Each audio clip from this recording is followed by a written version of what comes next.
యాకోబు పత్రిక page number 212,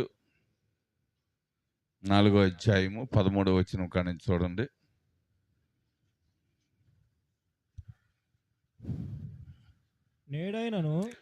నేడైనను రేపైనను ఒకానొక పట్టణమునకు పోయి అక్కడ సంవత్సరము ఉండి వ్యాపారం చేసి లాభము సంపాదించుకుందాము రండని చెప్పుకునే వారులారా, రేపేమి సంభవించునో మీకు తెలియదు. మీ జీవం ఏపాటిది? మీరు కొంతసేపు కనబడి అంతలో మాయమైపోయే ఆవిరి వంటి వారి. కనపడుతుందండి? చాలు నాన్న. ఏముంటుందండి? మనం ఏమనుకుంటా, రేపు ఇప్పుడు వెళ్ళొచ్చులండి, పని ఉన్నప్పుడు పని పోగొట్టుకుంటే కూలిపోద్ది అనుకుంటాం. ఇక్కడ ఆయన ఏమంటున్నాడు? నీ జీవం ఏపాటిది? ఆవిరి వంటిదంట. అంతలో కనబడి అంతలో మాయమైపోయే ఆవిరి అంటే ఆ క్షణమే నువ్వు తప్పించుకుని వెళ్ళిపోతే అంటే నా మందిరాన్ని తప్పించుకుని వచ్చేసావు కదా అని అక్కడ ఆయన పట్టుకున్నాడు అనుకోండి, ఏం చేస్తాం అంటే ఆయన సైతాన్ని పిలిచి అదిగో ఏబుని చూసావా అన్నట్టుగా, ఇది వీళ్ళని చూసావా ఆ పరిశుద్ధ ధనాన్ని కాడ ఎలాగొచ్చేస్తున్నారు, ఒకసారి వాళ్ళు చూపు చూడని వదిలేసాడు అనుకో దేవుడు. అందు బైబుల్లో వారిని దేవుడే భ్రష్టత్వముకు అప్పగించును అని. అంటే వారు నా మాట విన్నోళ్ళకు ఉన్నారు కనుక దేవుడే వారిని భ్రష్టత్వముకు అప్పగించును అని ఉంటుంది బైబిల్లో, పత్రికల్లో.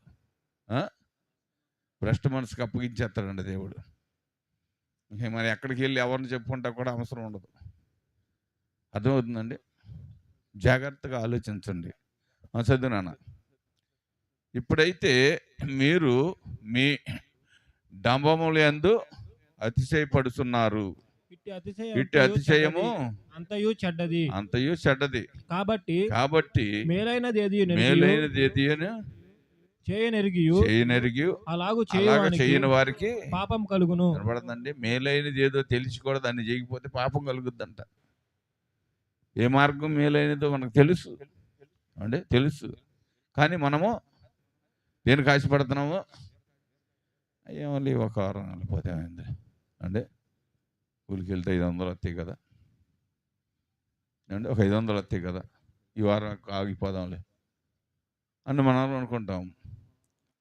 దేవుడు ఏమనుకుంటాడు? సరే ఈ వారం ఆగిపోయారు కదా, ఒక 2 వారాలు నేను మంచం మీద పెడితే అసలు ఏం చేద్దారు చూద్దాంలే అనుకున్నాడు అనుకోండి. ఉదాహరణకు ఆయన ఏం చేస్తారు? మీరు నేనేం చేస్తాను అంటే ఒక వారం మనం పనికి వెళ్ళి 2 వారాలు ఆయన పడుకోబెడితే ఏం చేద్దాం అంటే ఇంకా 4 వారాలు డబ్బులు కావాలి అక్కడ కడతాకి. అంటే ఒక వారానికి 4 వారాలది కట్టాలి, పన్ను కట్టాలి. ఎవరికి కట్టాలండి? డాక్టర్కి. దేవుడు నిషేధిస్తే డాక్టర్కి మనం ఎంత కట్టినా రుణమే, దానం కాదు. ఎందుకని దానాన్ని మనం పోగొట్టుకుంటున్నాం కాబట్టి రుణమే ఉంటుంది అక్కడ డాక్టర్కి. దేవుడు ఇచ్చేది దానం, వినపడుతుందండి?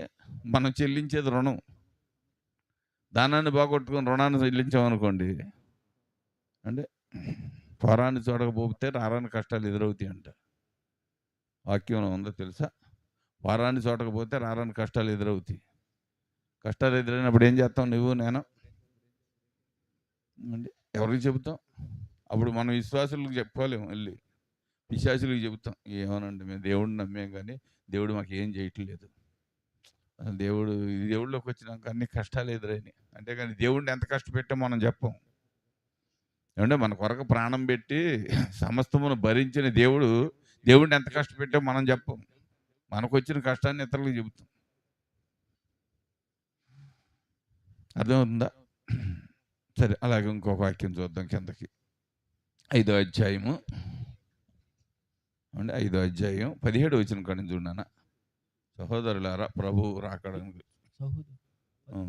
సహోదరులారా మీలో ఎవడైనాను 7వ వచనం నాన్న 7 సహోదరులారా ప్రభు రాకడ వరకు ఓపిక కలిగి ఉండుడి. చూడుడి వ్యవసాయకుడు తొలకరి వర్షమును కడవరి వర్షమును సమకూడు వరకు విలువైన భూఫలము నిమిత్తము ఓపికతో కాచుకొనుచు దాని కొరకు కనిపెట్టును కదా. ప్రభు రాక సమీపించుచున్నది గనుక మీరును ఓపిక కలిగి ఉండుడి. మీ హృదయములను హృదయములను స్థిరపరచుకొనుడి. వినపడుతుందండి. ఓపిక కావాలి అండి. కొద్దిమంది అంటారు, మేము యేసు ప్రభు దగ్గరికి వెళ్ళాక బాగా దీవించబడ్డామండి, దేవుడు మమ్మల్ని బాగా దీవించాడండి అని చెబుతాం. యేసు ప్రభు దగ్గరికి వెళ్ళినప్పుడే దీవించబడమండి. మనకంటే అన్ని జనులైన వారు ఇంకా బాగా దీవించబడతారు అండి. మనం లక్షలు సంపాదిస్తాడు, కోట్లు సంపాదిస్తాడు, అది దీవించబడతాం అంటారు. అది ఈలోక దీవెన, దాన్ని తీసుకెళ్లేది ఏమీ లేదు అండి. ఒక క్రైస్తవుడికి కావలసిన ధనం ఏంటంటే పరలోకంలో. వాళ్ళకి ఆ పరలోకంలో దొరకదు స్థలం ఏమండి. ఈ లోకంలో దీవించబడిన ధనవంతుడికి పరలోకంలో స్థలం దొరకదు. మనం ఈ లోకంలో దీవించబడ్డామని చెప్పడం కాదు, పరలోకంలో నీవేమి సంపాదించావు, ఎంతవరకు దీవించబడేటట్టుగా ఉన్నావు, నీ దీవెన ఎంతవరకు దేవునికి అనుకూలంగా ఉంది.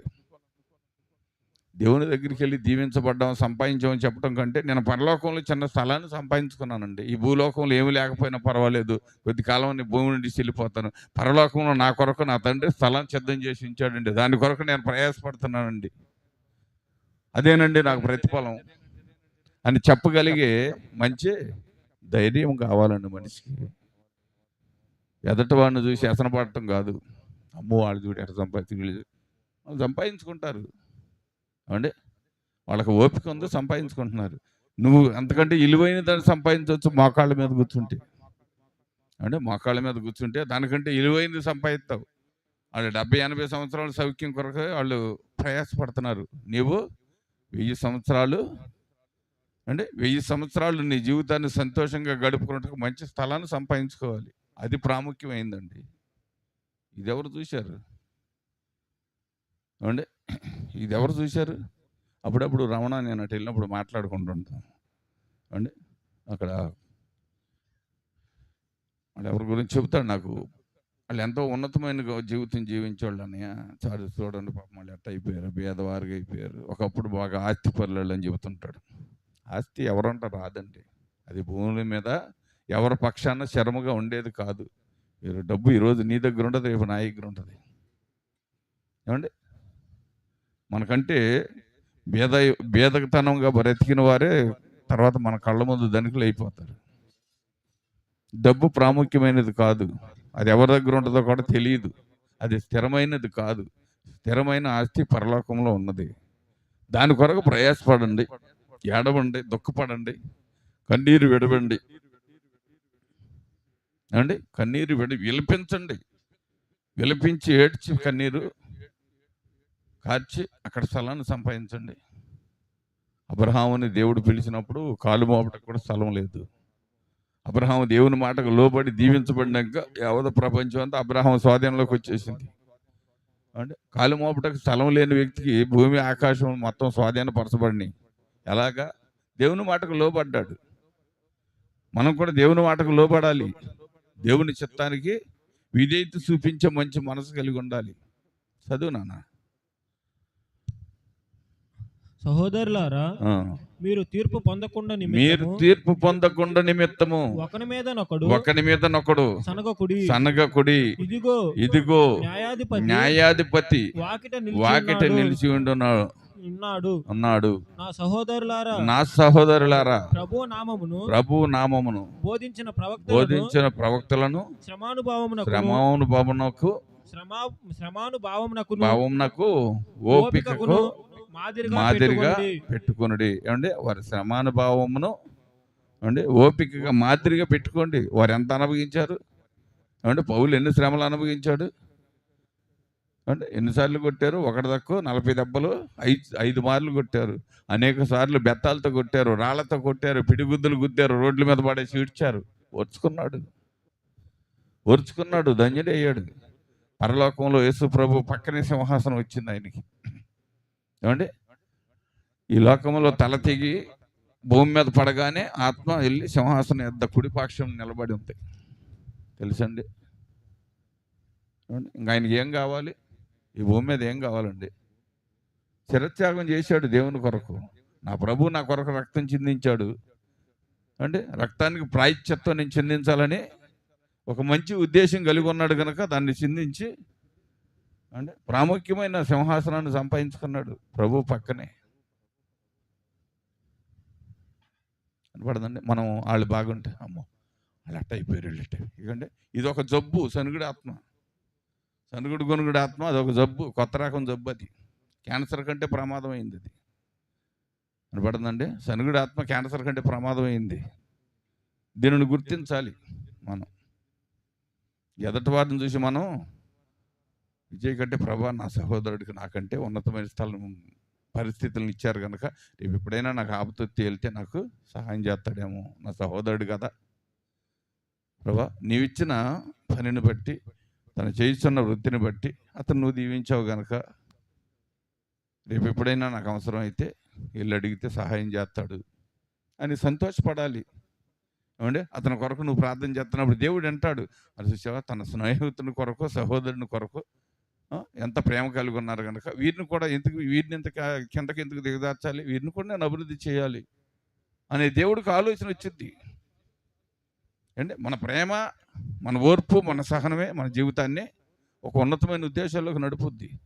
అసూయ పడటం వల్ల, ఏమంటే మచ్చర పడటం వల్ల ప్రయోజనం లేదు.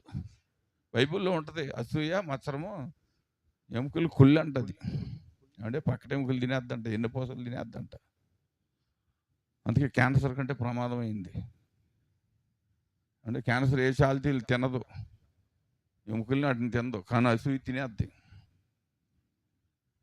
అదే జాగ్రత్తగా ప్రతి విషయాన్ని గమనించండి, దేవుని వాక్యాన్ని అర్థం చేసుకోండి. చదువునాను. సహించిన వారిని ధన్యులను కొనుచున్నాము కదా. మీరు యోబు యొక్క సహనమును గూర్చి వింటిరి. ఆయన ఎంతో జాలియు కనికరమును గలవాడై మీరు తెలుసుకుని ఉన్నారు. వినపడుతుందండి. యోబుని గురించి మనం విన్నాం కదా. అంటే భార్య అని కూడా కానుమాట పలకలేదు, అంటే దేవుడిని కానుమాట పలకలేదు. బిడ్డల విషయంలో కూడా దేవుడు ఇచ్చాడు, దేవుడే తీసుకున్నాడు. అంటే సమస్తము దేవుడు ఇచ్చినాయే కనుక ఆయన తీసుకున్నాడు. ఏమైంది పోనీ. అంటే ప్రాణాన్ని కూడా దేవుని కొరకే ఎదురు చూశాడు. నా ప్రాణం ఇచ్చింది ఆయనే కనుక తీసుకుంటే ఆయనే తీసుకుంటాడు, నాది కాదు ఇది, నా సొత్తు కాదుగా అని అనుకున్నాడు. మీరు ఎవరన్నా దేవుడు వచ్చి ప్రాణం అడిగితే ఇస్తానని చేయెత్తోళ్ళు ఎవరైనా ఉంటే చెప్పండి. అయ్యా బోడు బాధ్యతలు ఉండే అయ్యా. అంటే అమ్మా అయ్యో చిన్నపిల్లలు, అమ్మ యవనస్తులు అయిపోయారు పిల్లలు, అయ్యా అబ్బో ఇంక బోడు బాధ్యతలు ఉండి ఎప్పుడప్పుడు పిలవద్దు నన్ను, త్వరగా పిలిచేస్తాడు అట్టంటే మనం నీ ఇష్టం ప్రభా, నువ్వు సిద్ధం చేసి ఉంటే, నువ్వు నన్ను సిద్ధం చేయగలిగితే నువ్వు ఎప్పుడు పిలిచినా నేను వస్తాక రెడీగా ఉన్నావు అనుకో. అంటే చిన్నప్పుడు ఒక ఆవు పులి కథ ఉండేది, తెలుసా మీకు? అది చదువుకున్నప్పుడు నేను విన్నా, పుస్తకంలో ఉండేది. ఆవు పాడావు అడవిలోకి వెళ్ళి మేత మేయటకు వెళ్ళినప్పుడు సింహం ఎదురొచ్చిద్ది. అంటే సింహం ఎదురొచ్చి, ఈరోజు నేను ఎప్పటి నుంచో ఆకలి కొని ఉన్నాను, ఈరోజు నిన్ను తిని నేను తృప్తిపరచుకోవాలనుకుంటున్నాను అంటే అదంటది, అమ్మా ఒక్కసారి నన్ను క్షమించి 1 గంట సమయం నాకు, అంటే 1 గంట సమయం అమ్మా, నాకు చిన్న బిడ్డ ఉంది, ఇలా బిడ్డకు సమృద్ధిగా పాలిచ్చి అంటే చెప్పొస్తాను అమ్మాయికి, నేను ఎప్పుడు రాను తిరిగి, నా వైపు ఎదురు చూడొద్దమ్మా. పడదండి, నా వైపు ఎదురు చూడొద్దమ్మా, నువ్వు ఒంటరిగా బ్రతకటం నేర్చుకోమ్మా అని ఆ తల్లి బిడ్డకి చెప్పి ఏడ్చుకుంటూ వచ్చేద్ది. అంటే ఏడ్చుకుంటూ వచ్చేద్ది. బిడ్డ కూడా ఏడ్చుకుంటూ కొద్ది లెక్క వచ్చిద్ది. వచ్చి సింహం దగ్గరకు వచ్చి, రాజా రా, నువ్వు నన్ను తిని ఆకలి తీర్చుకుంటాను అన్నావు కనుక రా అన్నప్పుడు ఆ సింహం కళ్ళంట నీళ్ళు పెట్టుకున్నది, నీవెంత నిజాయితీగా జీవించడానికి ఇష్టపడ్డావు కనుక నీళ్ళు నీ బిడ్డను నువ్వు జాగ్రత్తగా పెంచుకో, ఇక నేను అన్నాడు నీ జోలికి రాను. ఏమండి మాట తప్పిందండి? నోరు లేని జంతువు మాట తప్పిందా? ఏమండి నోరుండ మనం ఎన్నిసార్లు దేవుణ్ణి బొంకుతున్నామండి? తెల్లారి లేచిన కాడి నుంచి ఎన్ని సంవత్సరాల నుంచి బొంకుతున్నామండి మనం? ఏమండి ఎన్ని సంవత్సరాల నుంచి బొంకుతున్నాం, ఇదిగో అదుగో అదుగో ఇదిగో అని. సో నోరు లేని జీవి చనిపోతానని తెలుసు, తన బిడ్డ ఒంటరిది అయిపోద్దని తెలుసు, అంటే తెలుసుకోవడది మాట దక్కించుకునటం కొరకు నిజాయితీగా బ్రతకాలని, అంటే బిడ్డకు నీతిని, విశ్వాసాన్ని, మనోధైర్యాన్ని, అంటే అన్నిటినీ తెలియపరిచి వెళ్ళింది మరణానికి సిద్ధపడి. అర్థమవుతుందా పోయిరారా? మన సంవత్సరాలు దడబడిపోతున్నాయి. సంవత్సరాల నుంచి వాక్యం వింటున్నాం కానీ మన జీవితంలో చిన్న చలనం కూడా రావటానికి ఇష్టపడలేకపోతున్నాం. ఎందుకంటే వాడేదో వస్తాడు వెళ్తాడు పిచ్చోడు. అంటే పిచ్చోడు వస్తున్నాడు వెళ్తున్నాడు వెళ్ళిపోతున్నాడు, మనదే ఉందిలే అనుకుని ఒక సామర్థ్యతను కలిగి ఉన్నారే కానీ అంత దూరం నుంచి ప్రయాసపడి వస్తున్నాడే. ఏమండి, రాత్రులు ప్రయాణం చేస్తున్నాడు. మన బంధువా, మన స్నేహితుడా, మన అన్నయ్య, మన సహోదరుడే. మనం ఎంత దుఃఖ పెడుతున్నాము, అతని హృదయంలో ఎంత వేదన ఉంటుంది, ఎంత బాధపడుతుంటాడు. మనం ఇలాగే ఉంటే అతన్ని తిరిగి అలసిపోయి ఎంత బాధపడుతుంటాడు.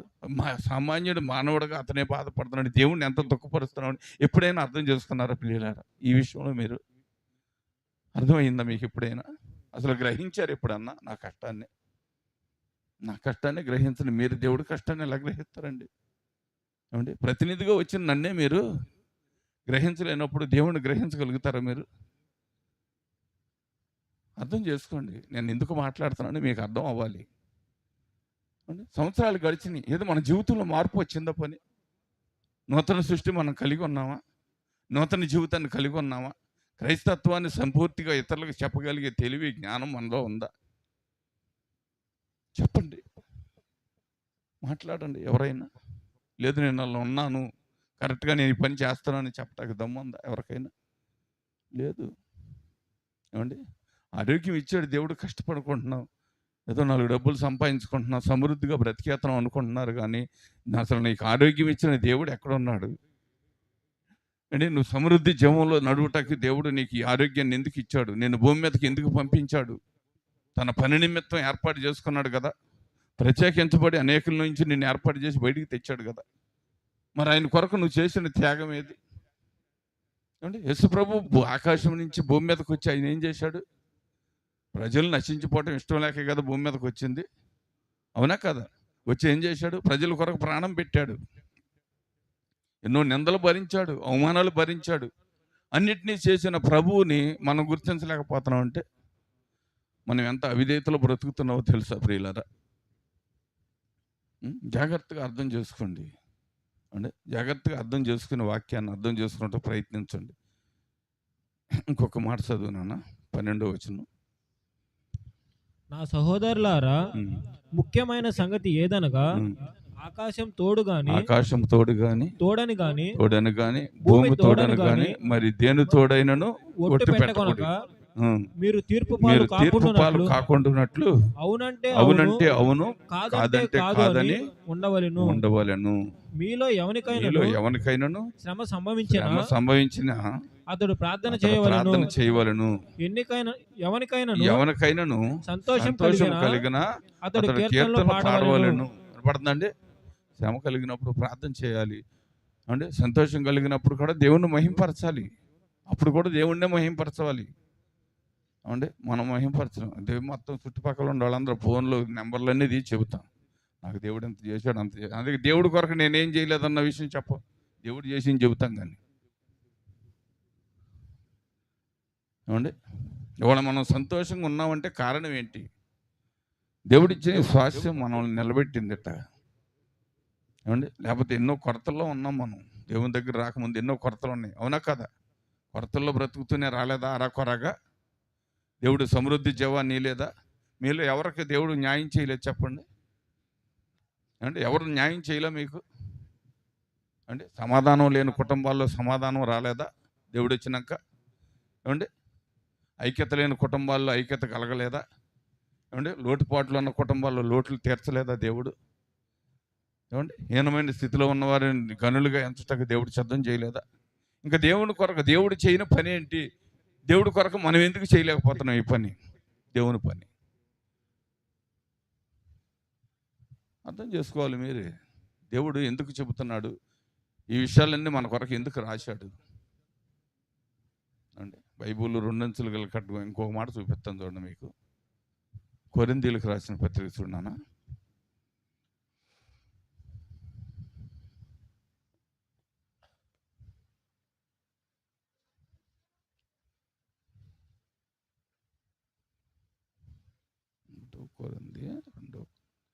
రెండో కొరింథీ అనుకుంటా చూడు ఒకసారి.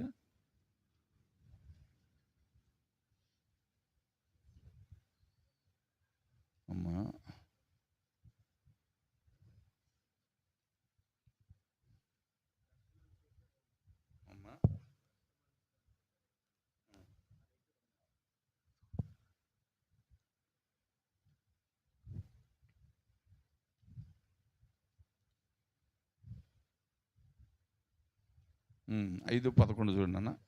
ఇక్కడ ఒక మాట దేవుడు చెబుతాడు. కొరింథీయులకు రాసిన పత్రిక 5:11లో ఒక మాట ఉంటుంది. మొదటి కొరింథీ. ఇప్పుడైతే సహోదరుడు అనబడి వాడు ఎవడైనను జారుడు కానీ, లోబి కానీ, విగ్రహారాధకుడు కానీ, తిరుగుబోతు కానీ, తాగుబోతు కానీ, దోసుకునేవాడు కానీ అయ్యున్న ఎడల అట్టి వానితో సాంగత్యం చెయ్యకూడదు, భుజింపను కూడదు అని మీకు రాయిస్తున్నాను. ఎల్పెట్టి వానికి తీర్పు తీర్చుట దేవుని పని. సహోదరుడని పిలువబడి సహవాసంలో ఉన్నవాడికి తీర్పు తీర్చుటకు సహవాసాన్ని నడిపించేవాడికి బాధ్యత ఇచ్చాడు దేవుడు. తెలుసా? అర్థమవుతుందా ప్రియులారా? అర్థమైందా? చదివారా మీరు? ఏమన్నా ఉంది అక్కడ? అంటే 12 వచ్చిన కాడి నుంచి ఏమన్నా ఉంది?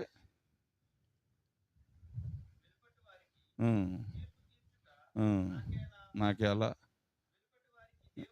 దేవుడే తీర్పు తీర్చును కానీ మీరు లోపటి వారు తీర్పు తీర్చేవారు కనుక అట్లాంటి దుర్మార్గులను మీలోంచి ఎలివేయమని చెబుతుంది బైబిల్.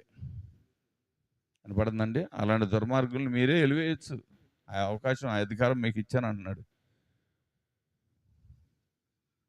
ఎవరు చెబుతున్నారు? పౌలు గారు రాశారు ఇక్కడ.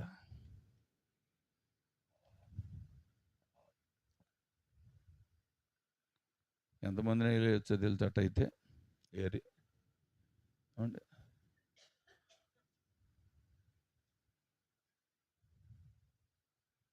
మీరే అర్థం చేసుకోండి. ఎలుపటి వారి విషయమే దేవుడు ఏం చెబుతున్నాడు, లోపటి వారి విషయం ఏం చెబుతున్నాడు. సహోదరుడని పిలవబడు ఎవడైనాను అంటే జారుడు కానీ, తిండిపోతు కానీ, లోబి కానీ, విగ్రహారాధకుడు కానీ, తాగుబోతు కానీ, దోచుకునేవాడు కానీ అయ్యన్న ఎడల అట్టి వానితో సాంగత్యం చేయకూడదు. మనం తెల్లారులు అయితే సాంగత్యం చేసేది ఎవరితోనండి? చెప్పండి.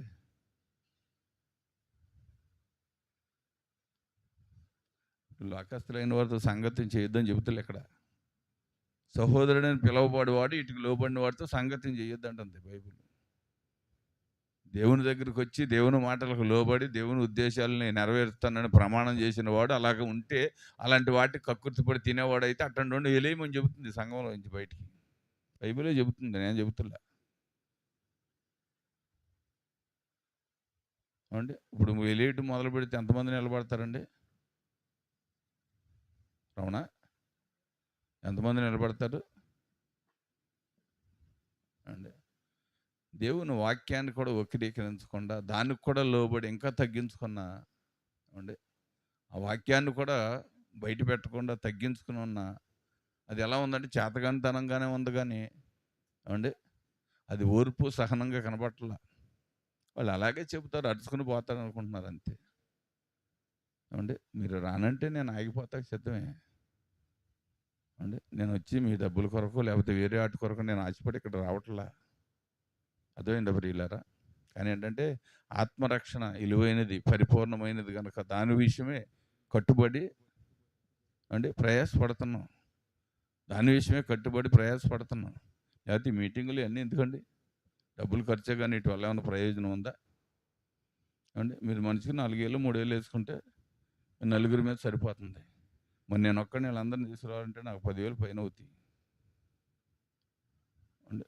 డబ్బులు మీకు ఖర్చు, నాకు ఖర్చే తప్ప ఏమైనా ప్రయోజనం ఉంది ఇటు వల్ల? లోపడకపోతే ఏం బాలరాజు, లోపడకపోతే ఏమైనా ప్రయోజనం ఉందా? చెప్పండి, మరి మీరే చెప్పండి దీనికి సమాధానం. దేవుడు మాట్లాడతాడు కదా, నేను మంచి ద్రాక్షవల్లిని నాటితని, కార్యద్రాక్షలు కాసినాయి కనుక యూదులను ఇశ్రాయేలు న్యాయం చెప్పమని అడుగుతున్నాడు దేవుడు. యెషయా గ్రంథంలో ఉంటుంది కదా మాట. చూడు సాగరు, యెషయా గ్రంథం చదువు ఒకసారి.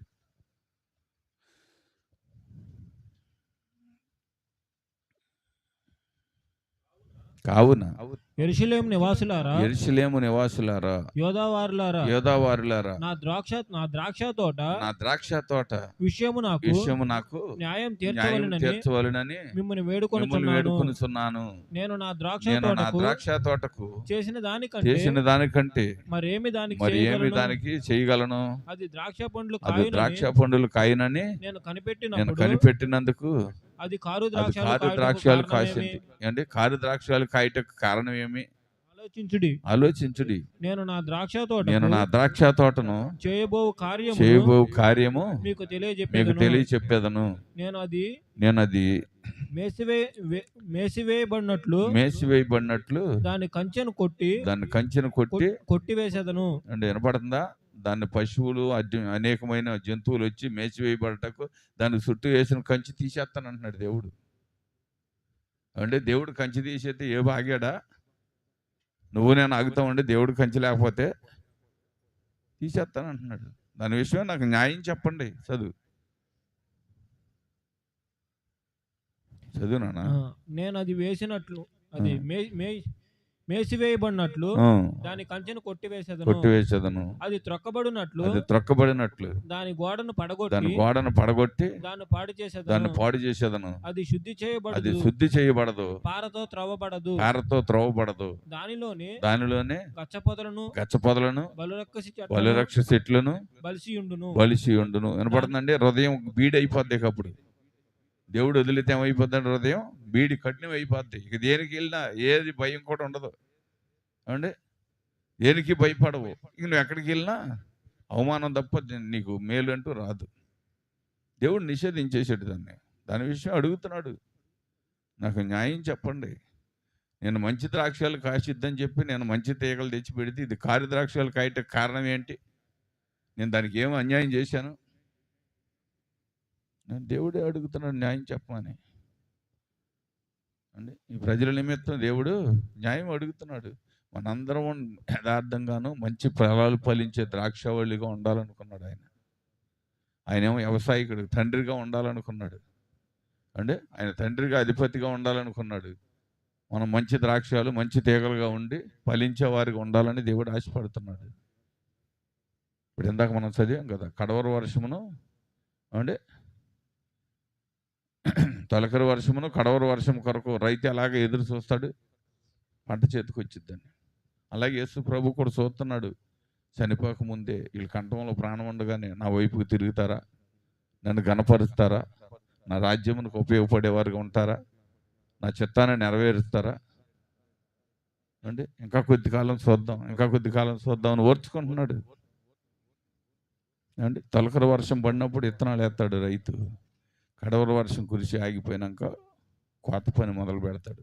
ఎందుకంటే కోసినాక వర్షం పడితే పనులు తడిచిపోయి పాడైపోతాయి అని. అవునా? దేవుడు కూడా అంతే ఓర్చుకుంటున్నాడు. మనం ఆయన తేలిగ్గా చూస్తున్నాం, ఏం జరుగుతులేదులే, మనం ఎలా ఉన్నాం, మనకి ఏం సంభవించట్లేదులే అనుకుంటున్నాం. ఇంకొక విషయం చదువుతున్నాను. దాని మీద వర్షింపవలదని వర్షం కూడా కురవదకుండా మేఘములకు ఆజ్ఞాపిస్తాడంట దేవుడు.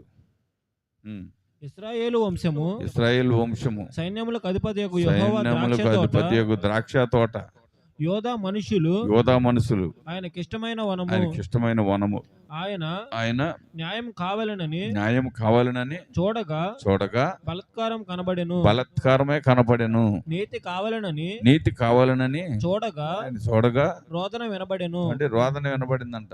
ఏమంటే ఆయన మనం నీతి మంతులు కావాలనుకుంటే మనం శ్రమలకు అలవాటు పడిపోతున్నాం అండి. మాకు శ్రమ వచ్చినా పర్వాలేదండి, నరకంలోకి వెళ్ళినా పర్వాలేదు అండి, మా విధానం మార్చుకోం, మేము ఇలాగే ఉంటాం మేము అండి. నష్టాలు జరిగినా, కష్టాలు జరిగినా, ఆపత్తులు వచ్చినా, ఇబ్బందులు వచ్చినా, శ్రమ వచ్చినా ఏమండి, కఠినమైన పరిస్థితులు ఎదురైనా, మళ్ళీ ఇంట్లో కుటుంబాల్లో సమస్యలు ప్రారంభమైనా సరే మేము ఎట్టాగా ఉంటాం, మారం. మా జీవితంలో ఒక మార్పు రాదు. అదే స్థితిలో ఉన్నాం మనం ఇక్కడ.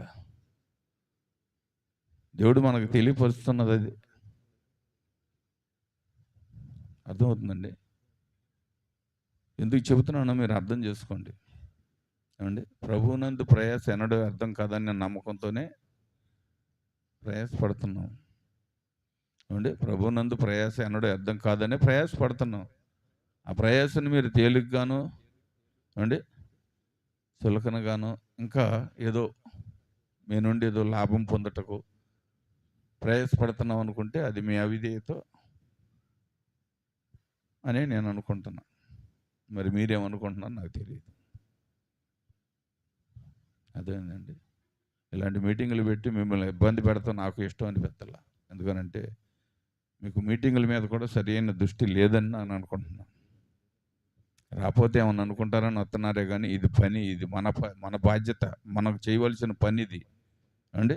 మన కొరకు వారు ప్రయాసపడి ఇంత దూరం వచ్చారు అండి. వారు చెప్పే మాటలు మనం వినాలి, వారు ఏం చెబుతారో వాటిని ఆలోచించాలి, ఆలోచించి మనం వాటిని బట్టి నడవాలి, నడిచి మన జీవిత విధానాన్ని సరి చేసుకోవాలి అనే ఆలోచన సంపూర్తిగా అక్కడ కనపడినట్టు నాకు లేదు.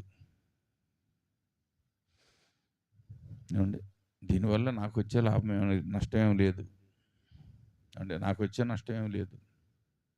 కానీ ఏంటంటే పడవ సాఫీగా నడిచినప్పుడు నీటికి ఇబ్బంది ఉండదు, పడవకి ఇబ్బంది ఉండదు. ఏమండి, పడవ ఒరువుగా నడిచి గోడుగా తిరిగిపోయింది అనుకోండి,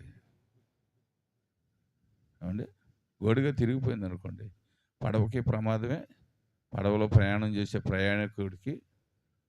ప్రయాణికుడు కూడా ప్రమాదంలో పడిపోతాడు. అర్థమవుతున్నప్పుడు మేము చెప్పింది. పడవ నీటి మీద సమృద్ధిగా నడిచినంతసేపు అది బాగానే ఉంటుంది. అది గట్టి గాలి ఇసిరి కొట్టినప్పుడు తిరగబడిపోయింది అనుకోండి, ప్రమాదం ఎటు నుంచి ఎటు సంభవించిద్దో తెలియదు. అందుకని జాగ్రత్తగా ఆలోచించండి. దేవుని వాక్యాన్ని మొదట మనం నమ్మాలి ప్రియులారా. దేవుని వాక్యాన్ని నమ్మితేనే మన జీవితంలో సరి అయిన ఏమండి ఉద్దేశాలు ఏర్పడతాయి. లేకపోతే మనము ఏమండి 6వ అధ్యాయము 12వ వచనం చూడన్న కింద 12-13. యెహోవా కాదు నాన్న, ఇది కొరింథీయులు 6వ అధ్యాయం 1వ కొరింథీ.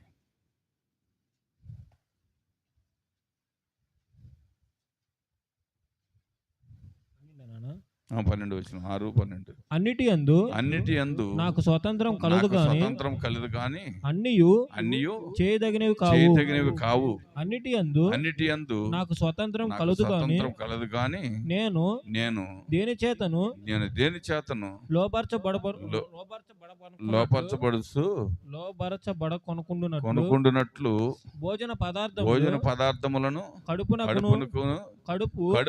భోజన పదార్థములకును నియమింపబడి ఉన్నది. దేవుడు దానిని వాటిని నాశనం చేయును. దేహము జారత్వము నిమిత్తము కాదు గాని ప్రభువు నిమిత్తమే.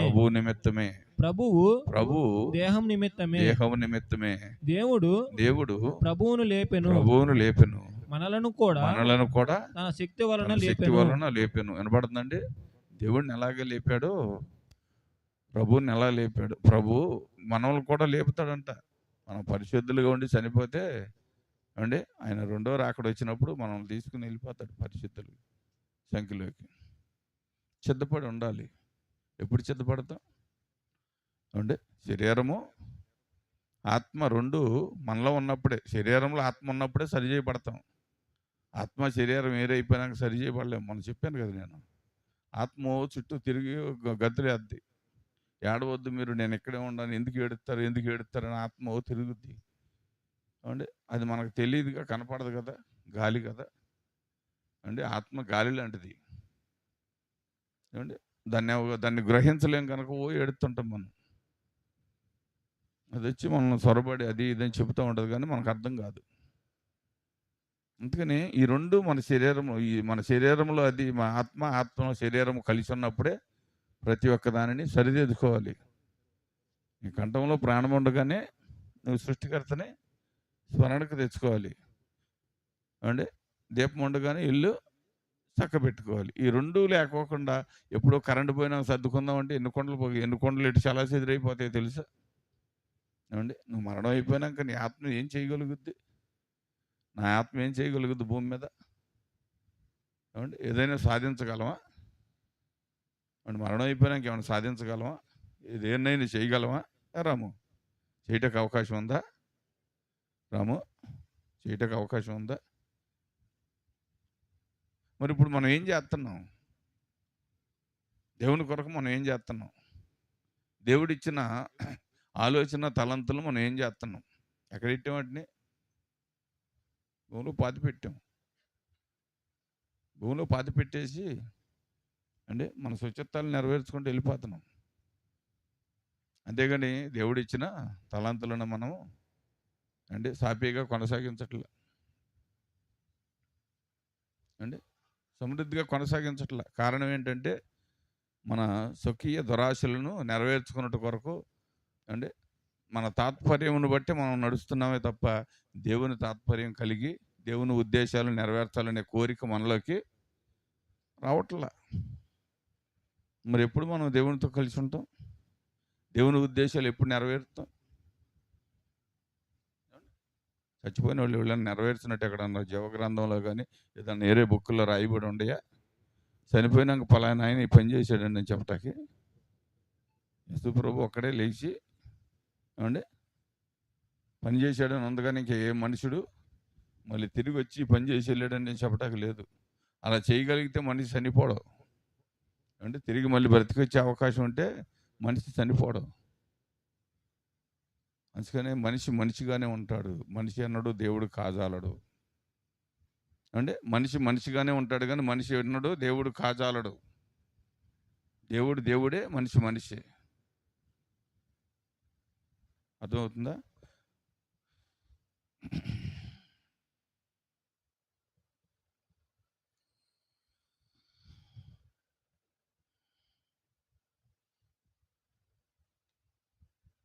యోహాను సువార్త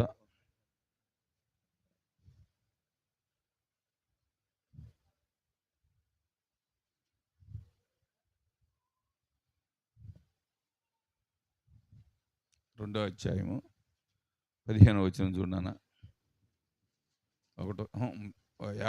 యోహాను పత్రిక, క్షమించండి, మొదటి పత్రిక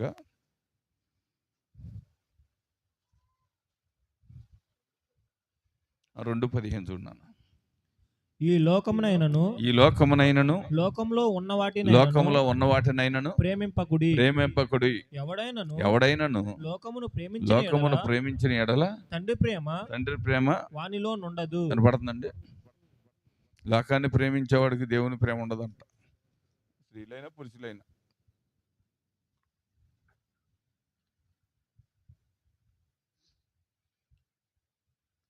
కనపడుతుందండి.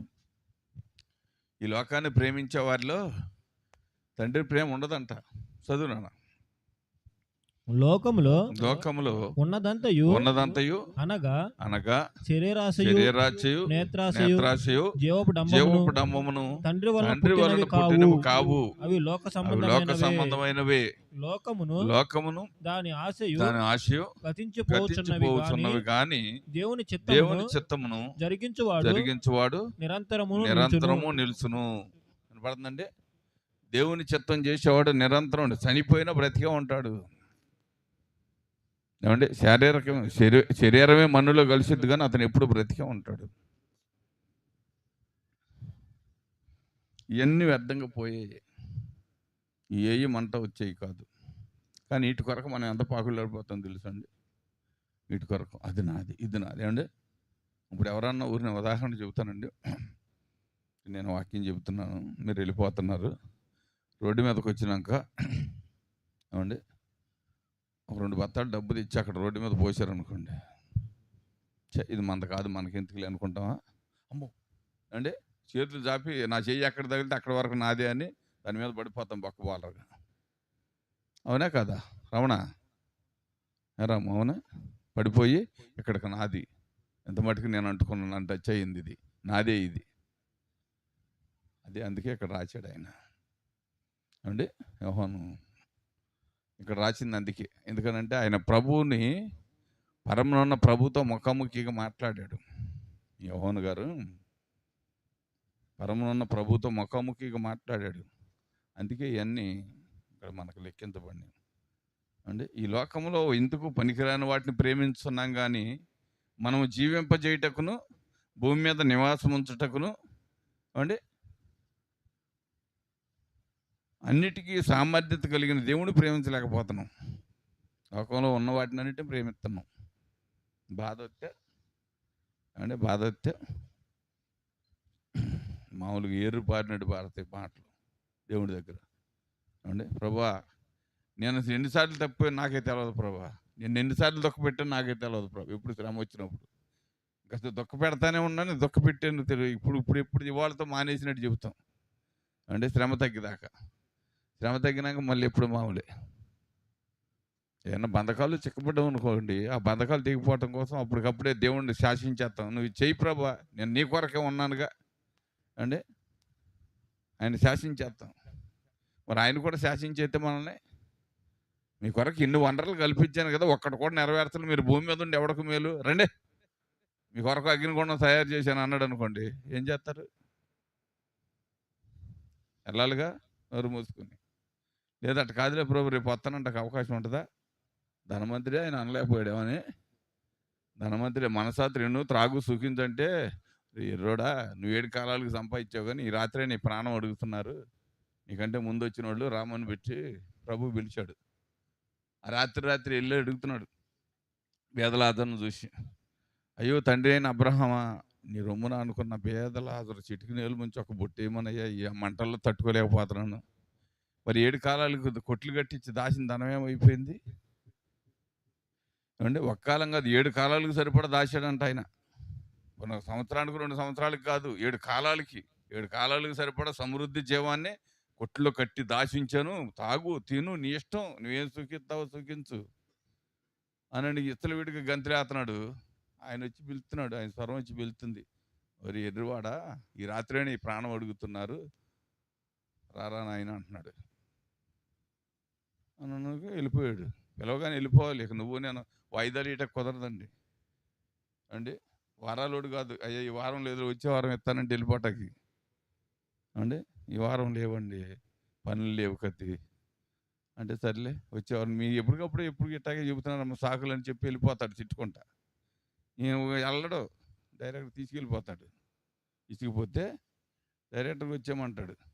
మరి వాయిదాలు ఇవన్నీ ఏమైపోతాయో చెప్పొచ్చు అప్పుడు కూడా, అయ్యా అక్కడ 2-3 దగ్గర అప్పు తీసుకున్నానయ్యా, మా ఆయన లేకపోతే నేను చేసిన పని ఉందయ్యా, 100 రోజులు పని చేశానయ్యా, ఒక 2 వారాలు డబ్బులు పడలేదయ్యా, అవి తీసుకుని వస్తానంటే ఊరుకుంటాడా ఏమండి? మరి ఏం చేసుకుంటావు? ఇప్పుడు ఊరుకోవడం తెలుసు, వెళ్ళిపోవాలని తెలుసు, మరి లోపట్టాక ఏమైంది అంటే దేవుని వాక్యానికి లోపట్టాక ఏమైంది? లోబడి జీవించటానికి ఏమైంది అంటే మీరు ఇంతే నేను ఇంతే, అంతేగా? మీరు ఇంతే నేను ఇంతే లేదండి. దేవుడికి ఇసుకొచ్చైతే మనం శాపగ్రస్తులను వదిలేస్తాడు. మనం ఎంత కొట్టుకున్నా, గొర్రె ఎంత మేసిన ఎంతే ఉంటుంది అంత తోక. చూసారు ఎప్పుడన్నా? కడుపు ఎంత వస్తుంది, కడుపు ఎంత వస్తుంది, అంత తోక మట్టుకు ఎంతే ఉంటుంది. అది ఎంత తిన్నా ఇంతే ఉండదు తోక, ఎంత పెంచినా ఇంతే ఉండదు తోక. ఎందుకని? దానికి శాపగ్రస్తం అయింది, అది చెప్పించబడింది. అందుకే గొర్రెకి బెత్తడి తోకే అంటారు సామెత అంటే. దేవుడు నిషేధించిన వ్యక్తులు కూడా అంతే.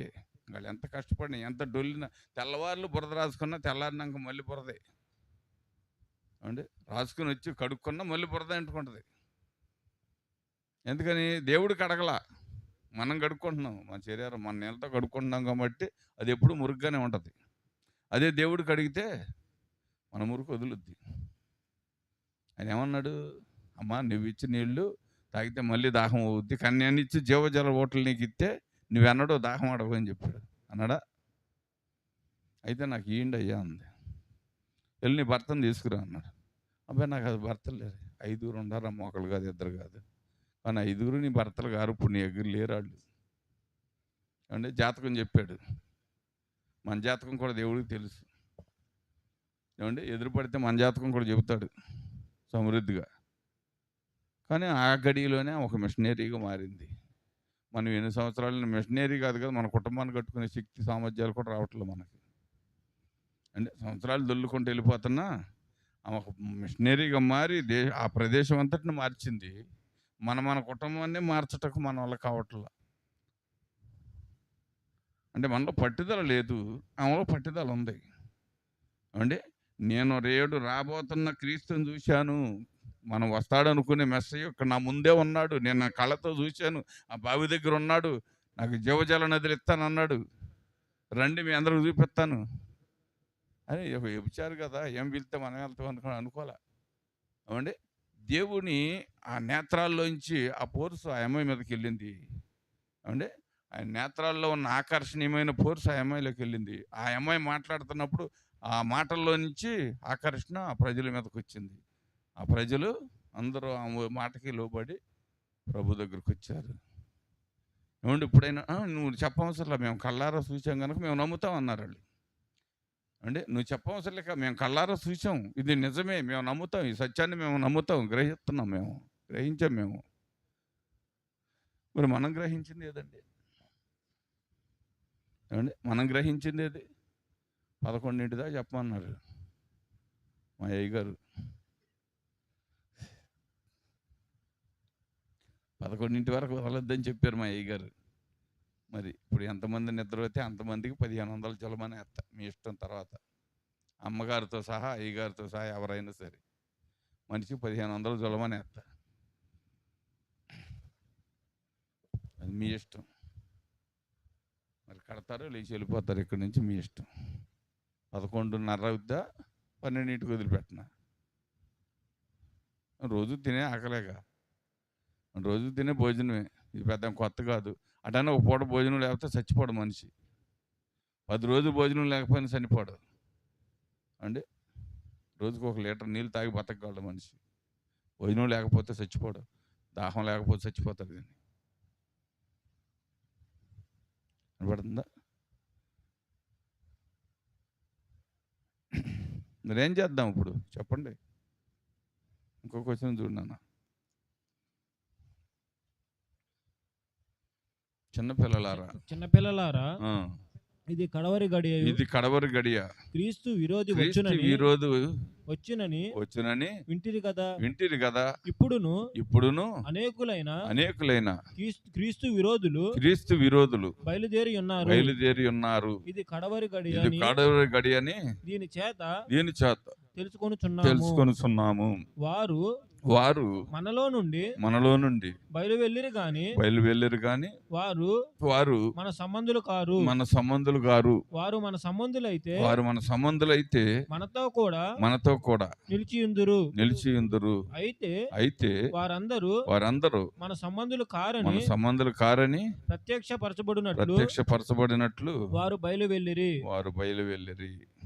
పడుతుందండి.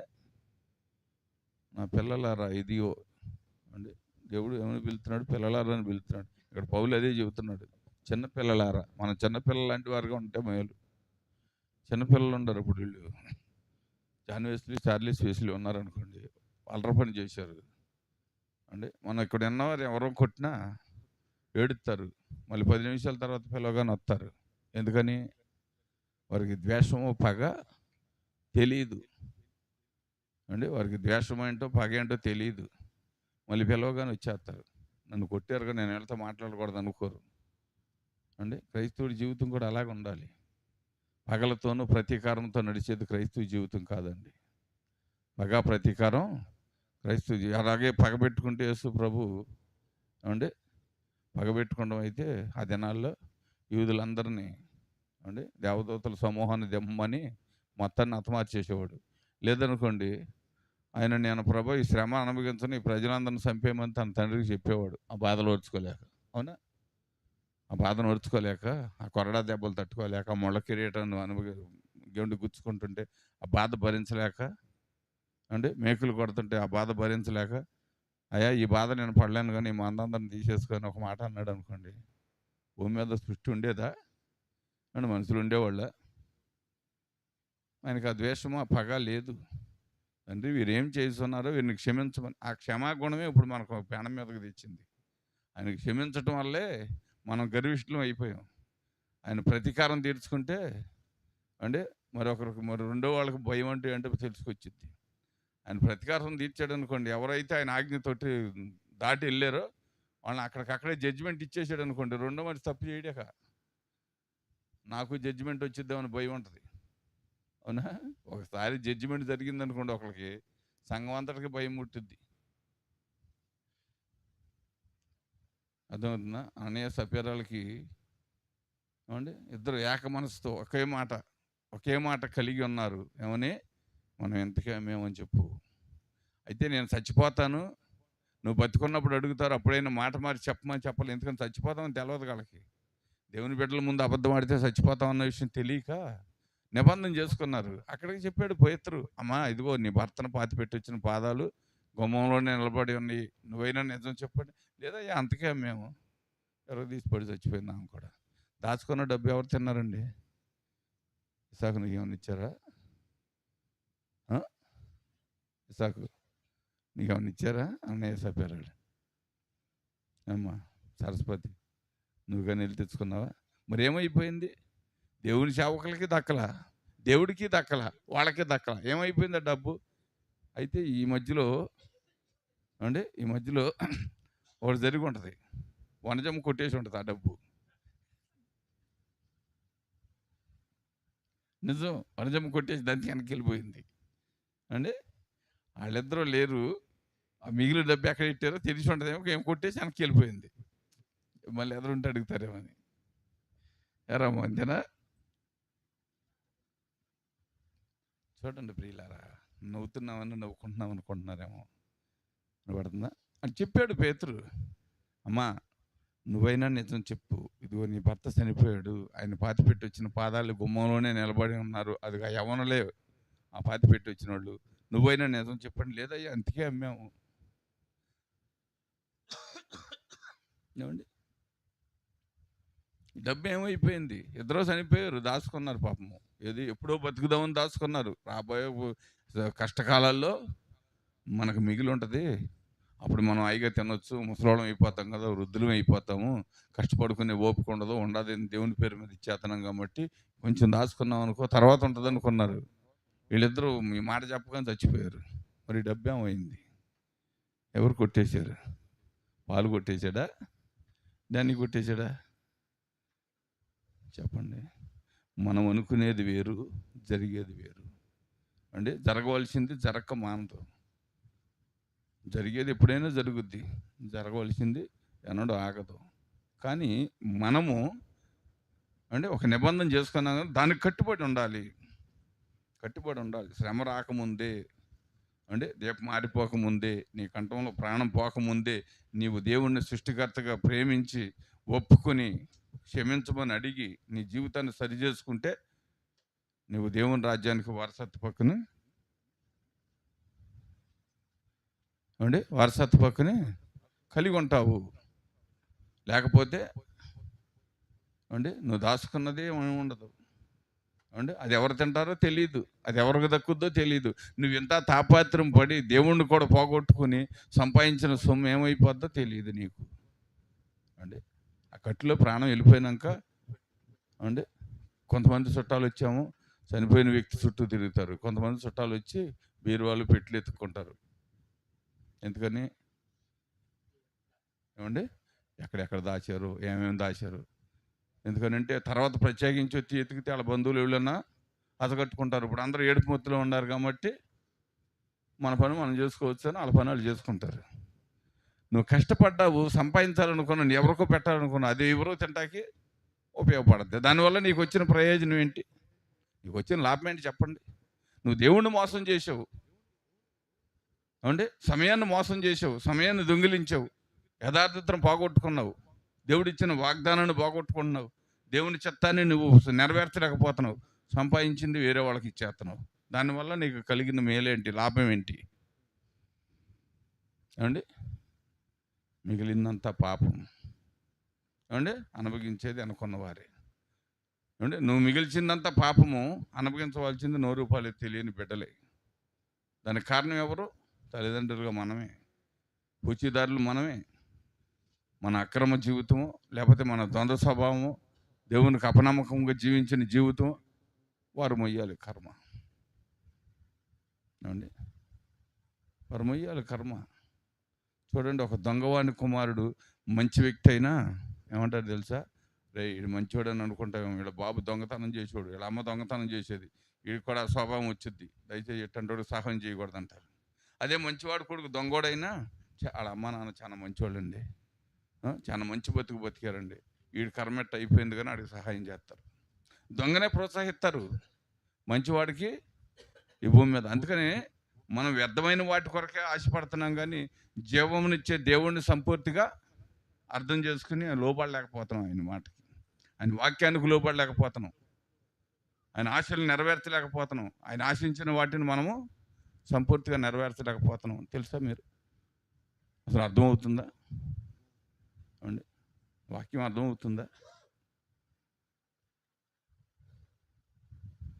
దేవుడు అన్నీ రాసించారండి దీంట్లో. ఇది ఎవరి సొంతంగా మాట్లాడటం కుదరదు. దీనిలో ప్రతి మంచి చెడులు అన్నీ దీంట్లో నియమించబడి ఉన్నాయి. మంచి నిబంధనలు దీంట్లో దేవుడు అంటే నీతిమంతులైన వారితో వీటిని ప్రోత్సాహపరిచి రాయించారు. అప్పుడు దేవుడు యేసు ప్రభు చనిపోయాడు కదా, ఈయనకి ఎట్టా తెలిసిందని మనం అనుకుంటామేమో. దేవుడు ముందుగానే అంటే ముఖాముఖిగా మాట్లాడాడు యోహానుతో, మోషేతో. దేవుడు యెహోవా దేవుడు, తండ్రి అయిన దేవుడు ముఖాముఖిగా మాట్లాడమంటే 5 కాండాలు రాయగలిగాడు ఆయన. లేకపోతే అబ్రహాం తెలుసా మోషేకి? యాకోబు తెలుసా? ఇసాకు తెలుసా? యేషేబు తెలుసా? ఏమండి లోతు తెలుసా? లేకపోతే నోవాహు తెలుసా? ఎవరో తెలియదు. వాళ్ళందరూ అంతరించిపోయినాక వచ్చాడు మోషే భూమి మీదకి. మరి కాండాలు ఆయనే రాశాడు, అవునా కదా? 5 కాండాలు ఆయనే రాశాడు. చెప్పాడు దేవుడు, ఇదిగో అబ్రహాం నా స్నేహితుడు, నా ప్రాణ స్నేహితుడయ్యా, అతనితో నేను చేసిన నిబంధన ఇది, అతనితో నేను నడిచిన నడక ఇది, అతని కుటుంబాన్ని ఇలాగ వృద్ధి చేస్తానని చెప్పానయ్యా. వీటన్నిటిని జాగ్రత్తగా గుర్తుపెట్టుకోమని దేవుడు ముఖాముఖిగా మోసేతో చెబితే వాటన్నిటిని రాసి లెక్కబెట్టి దాచి ఉంచాడు. అది నాలో పేపర్లు లేవండి ఏమండి, ఈ కాగితాలు బుక్స్లు ఏమి లేవు అండి. చర్మం మీద రాసేవాళ్ళు అండి. దినాల్లో పలకల మీద, రాతి పలకల మీదను అండి తోలుతట్ల మీద రాసి మడతపెట్టి దాచి ఉంచి తర్వాత అంటే గ్రంథం తయారు చేశారు. అర్థమవుతుందా ప్రియులారా? ఇవన్నీ ఎవరికి తెలుసులే, ఇవన్నీ ఎవరు చూశారులే అని మనం అనుకుంటున్నాం. ఇప్పుడు మనల్ని ప్రభు చూస్తున్నాడు. ఇప్పుడు దృష్టంగా ఆయన కళ్ళు మన మీదే ఉంటాయి. ఆయన మనకు కనపడ్డ, మనం ఆయన కనపడతాం. ఏమండి, మన మనసులో మన అంతరంగాల్లో అనుకునే కూడా ఆయనకి తెలుసు. నాలో ఉన్న భావం మీకు తెలవకపోవచ్చు, మీ భావాలు నాకు తెలవకపోవచ్చు. నా అంతరంగము మీ అంతరంగం ఆయనకి మరుగైనది కాదు. ఆయన అన్ని సమస్తం ఎరిగి ఉన్న దేవుడు. అర్థమవుతుందా? జాగ్రత్తగా ఆలోచించండి. దేవుని ఉద్దేశాలు నెరవేర్చాలని ఒక పట్టుదల ముందు మనకు కలగాలి. నిండు వస్తున్నాళ్లే, ఏదో మనం 10 రూపాయలు కానుకైతే అవి పుచ్చుకుని అవతలకి వెళ్ళిపోతాడులే, మీ వేసే కానుకల కొరకైతే నేను రావట్లేదు వినపడుతుందండి. మీరు ఇచ్చే కానుకలు నాకు ఛార్జీకి సరిపోతాయి 2 పక్కల ఏమండి చెప్పండి, సరిపోతాయా? దుర్గారావు, ఇసాకు, మరి ఎందుకు వస్తున్నా, దేనికి వస్తున్నా చెప్పండి, దేనికి వస్తున్నా? మీరు బాగుండాలి, మీ కుటుంబాలు బాగుండాలి, మీ బిడ్డలు బాగుపడాలి. మిమ్మల్ని బట్టి కొన్ని నశించిపోయే ఆత్మలో రక్షించబడితే పరలోకంలో మీకు కూడా ఒక ఉన్నతమైన స్థలం దేవుడు సిద్ధం చేస్తాడని దాని కొరకే ప్రయాసపడి వచ్చేది అండి. దాని కొరకే ప్రయాసపడి వచ్చేది. నేను ఒక్కడిని వస్తే 1600 అవుతుంది బస్సుకి, రాను పోను దారి ఖర్చులు నాకు అవుతాయా? మరి మీరు అంత ఇచ్చి పంపిస్తారా నాకు? ఎప్పుడైనా అడిగానా అంటే సగం మాట్లాడా? మరి ఎందుకు వస్తున్నా? మీరు అర్థం చేసుకోవాలి కదా నన్ను కూడా అండి. పొట్టపోషణ కోసం వస్తున్నాడులే, మనం ఇచ్చేదాని మీద ఆధారపడి బతుకుతున్నాడు కాబట్టి వస్తున్నాడు అనుకుంటున్నారా పోనీ అండి? నాకు దేవుడు సమృద్ధి జీవాన్ని ఎక్కడైనా నేను కష్టపడి బతకగలను, ఏ పనైనా చేయగలను అండి. నేను ఎక్కడ చేయి పెట్టినా, ఎక్కడ కాలు పెట్టినా దేవుడు నాకు ప్రతిఫలం స్పష్టంగా ఇస్తాడు. అది నాకు నమ్మకం ఉంది ఫస్ట్ నుంచి అంటే, నాకు ఫస్ట్ నుంచి ఆ నమ్మకం ఉంది. నేను ఆయన మీద గురిపెట్టి నడుస్తున్నా, ఎవరో ఏది ఎత్తారని ఎవరి మీద ఆశపడి నడుస్తలేదు. అర్థమైందా? జాగ్రత్తగా ఆలోచించండి. ఆలోచించి వేసే ప్రతి ఒక్క అడుగులో దేవునికి అది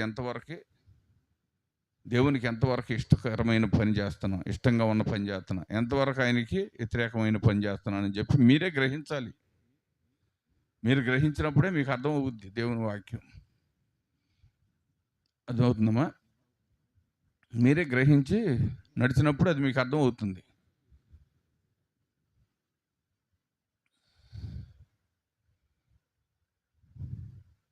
దేవుడు మనకిచ్చిన అవకాశాన్ని పోగొట్టుకుని తర్వాత చేయి జారిపోయినాక అరే అంటే మన ప్రదేశంలో మనం చూసాం కదా, కరజాడ లక్ష్మి గారు ముసలది అంటే ఆమె ఎలాగైనా బతికేయగలదు, సాగు బతుకుల మధ్య ఉంది. ఆమె ఏం జీవించినా ఎట్లా జీవించినా అంటే ఇంకా ఆమె ఏముందిలే కాలం అయిపోయింది అనుకోవచ్చు, కానీ ఆమె చనిపోయేటప్పుడు నిలబడింది. ఈ జిల్లాకి ఆమె ఒక అంటే మీ మండలానికి ఆమె ఒక నెంబర్ 1 వ్యక్తి తెలుసా అంటే. ఆమె చనిపోయిందంటే ఈ మండలానికి ఒక నెంబర్ 1 వ్యక్తి. ఒక క్రైస్తవ జీవితంలో ఆమెను మించిన మనుషులు ఎవరు ఉండరు కూడా. కొడుకు రాలా, కూతుళ్ళు రాలా చనిపోతే. ఎందుకని? క్రైస్తవ సమాజ్ చేస్తారు అంటే. క్రైస్తవ సమాజ్ చేసేటప్పుడు మనం ఎందుకు వెళ్ళాలి? మనం ఎన్ని దేవుళ్ళని వదిలేసుకుని ఆ కట్టుబాట్లు మనం ఎందుకు వెళ్ళాలని వాళ్ళందరూ వదిలేశారు. శవం ఆగిపోయింది అక్కడ. మనోళ్ళు 3 వెళ్ళి సమాజ్ చేసి వచ్చారా లేదా అంటే? 4 వెళ్ళారు కదా, ఇసాకు రాలేదా? 3 మనుషులు వెళ్ళి సమాజ్ చేసి వచ్చారు. ఊరు మొత్తం ముక్కు మీద వేలేసుకునేలాగా బతికిందాం. కొద్ది కాలం బతికింది, 2.5 సంవత్సరాలు బతికింది మన దగ్గరకు వచ్చి బాగుపడినాక. అంటే 2.5 సంవత్సరాల్లో కూడా ఉన్న కొంచెంలోనే జీవితంలో యథార్థతని కలిగి జీవించాలనుకుని బతికింది. అంటే ఆమెకంటే మనం తీసేసామా బ్రతికి విషయంలో? కానీ ఆమె పరలోకానికి వెళ్ళిద్ది. అలాంటి వ్యక్తి, అలాంటి ఆశలు, అలాంటి కోరికలు నెరవేర్చే వ్యక్తులు పరలోకానికి స్పష్టంగా వెళ్ళిపోతారు. ఎందుకంటే వాళ్ళు వృద్ధాప్రాయంలో సమస్తమును విడిచిపెట్టడానికి ఇష్టపడిందామా? లోకాన్ని విడిచిపెట్టుకుంది, బిడ్డల్ని విడిచిపెట్టుకుంది, బంధువులను విడిచిపెట్టుకుంది, సమస్తాన్ని విడిచిపెట్టి నాకు దేవుడు యేసుబాబు నిమిత్తం ఎలాగైతే కార్యం జరుగుతుందో అలాగే చెయ్యాలి, అలా చేస్తే నా ఆత్మకు శాంతి ఉంటుంది, నా అయ్యగారు రావాలి, లేకపోతే నా సహోదరులు వచ్చి నన్ను అలా చెయ్యాలి అని ఒక కోరిక సర్పంచ్తో సహా చెప్పిందంటే వెళ్ళి. అయ్యా మా బంధువులు ఎక్కువ కదా, మా బలగం, మా వాళ్ళందరూ కలిసి కాల్ చేస్తారేమో, అలా ఒప్పుకోవద్దు అయ్యా అని చెప్పి ముందే చెప్పుకుందంట అందరికీ. అంటే ఛాలెంజ్కరమైన జీవితం అండి అది. అంటే ఛాలెంజ్కరమైన జీవితం. అందుకే అంటారు కాకయ్య కలకాలం బతికిన అంశాయి 6 నెలలు బతికితే చాలంట. అట్లాంటి బతుకు 6 నెలలు బతికినా చాలు, పరలోకం వెళ్ళిపోద్ది. అర్థమవుతుందా ప్రియులారా? జాగ్రత్తగా ఆలోచించండి. ముసలి అనుకున్న పట్టుదల కూడా లేదు మనకి.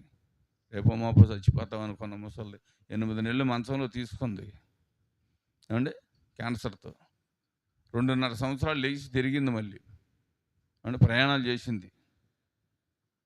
బ్రతికిన కొద్ది బ్రతికినే దేవుని కొరకు సమర్పించుకుంది అంటే. బ్రతికిన కొద్ది కాలమే దేవునికి సమర్పించుకుంది తన జీవితాన్ని. అంతకంటే మనకేం కావాలి అంటే? ఈ లోకంలో ఏమి ఎత్తుకెళ్ళామా, కానీ పరలోకంలో చిన్న స్థానాన్ని సంపాదించుకుందని నేను అనుకుంటా అంటే. అంత పట్టుదలగా ఉన్నవారిని దేవుడు విడిచిపెట్టాడండి. ప్రాణంతో సహా సమస్త కన్న బిడ్డలను కూడా ద్వేషించిందంటే ఆమె దేవునికి ఎంతో దగ్గరగా బ్రతికుంటుంటుంది. అందుకే దేవుడు ఆమెను చివరి గడియల్లో ఏర్పాటు చేసుకున్నాడు. మరి మన సంవత్సరాలే గడిచిపోతున్నాయి అంటే. మన బిడ్డలకు కూడా సంవత్సరాలు వచ్చేస్తున్నాయి, వారు యవనస్తులు అయిపోతున్నారు. మరి వారి పరిస్థితి రేపు ఎలా ఉంటుంది? మనం సరిగ్గా ఇప్పుడు ఆవు దూడ కలిసి వెళ్తున్నాయండి మేతకి. ఆవేళ్ళి గబుక్కుని చేలో పడి మేతుంది అనుకోండి, దూడ ఏం చేసిద్ది? మా అమ్మ చేలో తింటుంది, నేను గట్టి మీదే ఉంటానంటదా ఏమండి? నేను గట్టి మీద మేతలు, నువ్వు చేను వేసి రమ్మని చెప్పుద్దా? చెప్పదు. ఇది కూడా దిగిపోద్ది, మేయలేకపోయినా దిగిపోద్ది.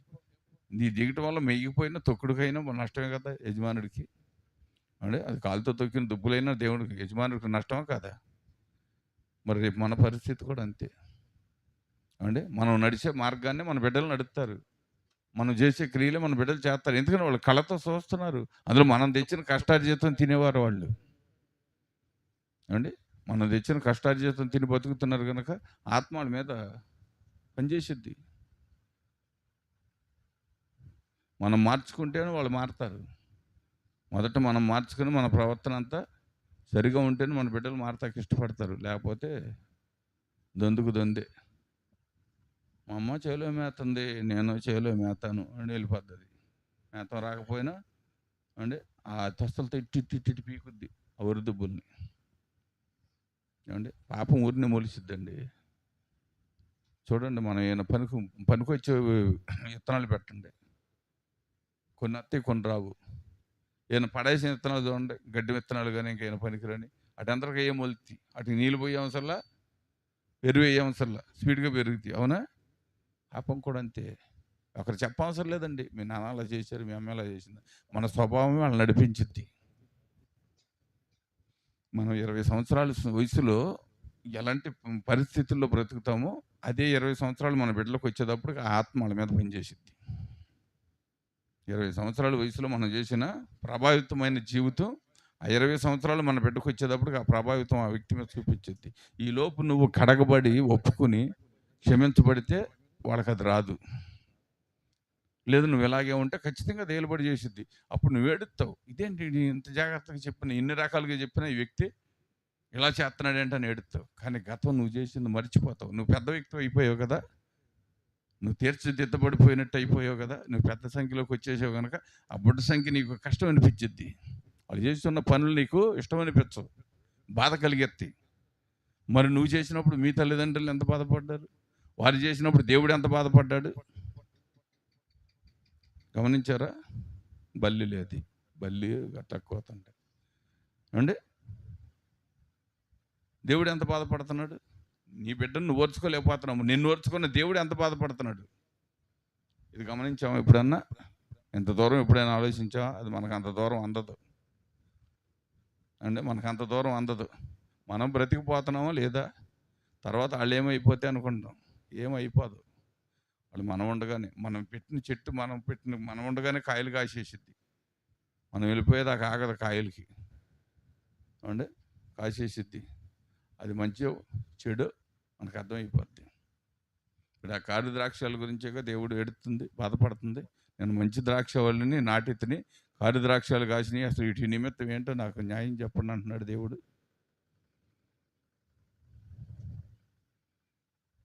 జాగ్రత్తగా అర్థం చేసుకోండి ప్రియులారా. ఎల్లకాలం ఏ మనిషి వెనకాల ఉండి నడిపించడు. నేను వచ్చేది ఎప్పుడు ఒకసారి, నెలలో వస్తే 2 సార్లు వస్తా, ఒక్కసారే వస్తున్నా, అది కూడా చెబుతున్నా. నేను వచ్చినప్పుడల్లా మీ కుటుంబాలకు వచ్చిన నేను ఒకటే చెబుతా, భార్యాభర్తలు ఇద్దరు కలిసి ప్రార్థన చేయకపోతే కుటుంబం ఏదో ఒక రోజు చంద్రబంధ అవుద్దని చెబుతానే చెబుతున్నాను వచ్చి. మరి చెబుతున్నా, దాన్ని ఎంతవరకు పాటిస్తున్నారు? మరి పాటించాలి కదా, చెప్పవలసిన బాధ్యత నాకుంది, పాటించవలసిన బాధ్యత కూడా మీకు ఉంది కదా అంటే. రేపు పొద్దున ఏమంటే అన్నయ్య ఇచ్చారు మాకు చెప్పలేదు ప్రభు అంటాక లేదు, అవకాశం లేదు.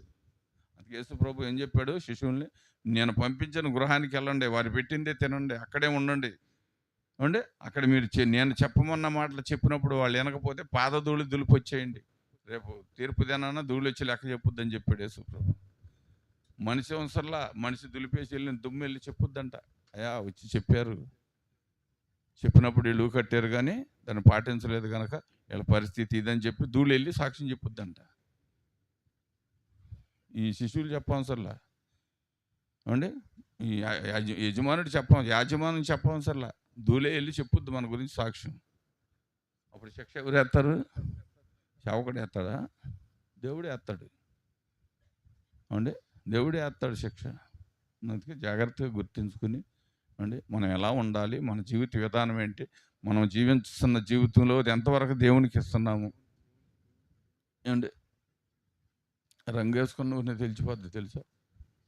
రంగు వేసుకున్న తల 2-3 సార్లు తలంటితే దాని రంగు బయటపడిపోద్ది. మన వేషధారణ జీవితం కూడా దేవుడు ఏదో ఒక రోజు ఆయన ఏమన్నాడు, నీవు రహస్యంగా చేయి వాటిని ఒక దినాన్ని నేను మిద్దెల మీద ఎల్లడపరుస్తాను అన్నాడా? ఉందా బైబిల్లో మాట అంటే? నువ్వు రహస్యంగా రాము ఉందా? నువ్వు రహస్యంగా చేయి కార్యములన్నింటినీ ఒక దినాన్ని నేను మిద్దెల మీద ఎల్లడపరుస్తానని చెప్పాడు దేవుడు. మనం మనుషులను మోసం చేయొచ్చు కానీ దేవుడిని మోసం చేయలేము. దేవుని ఆత్మను మోసం చేయటం మన వల్ల కాదు.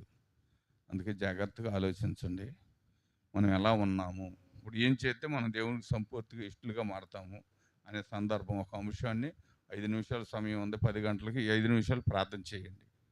మన హృదయాలను మనం పరిశీలన చేసుకుందాం, మనం ఎంతవరకు నిలబడగలమా లేదా అంటే ఆ ఉద్దేశాలు ఏంటనేది ఇప్పుడు మనం పరిశీలన చేసుకుందాం, ప్రార్థన చేద్దాం.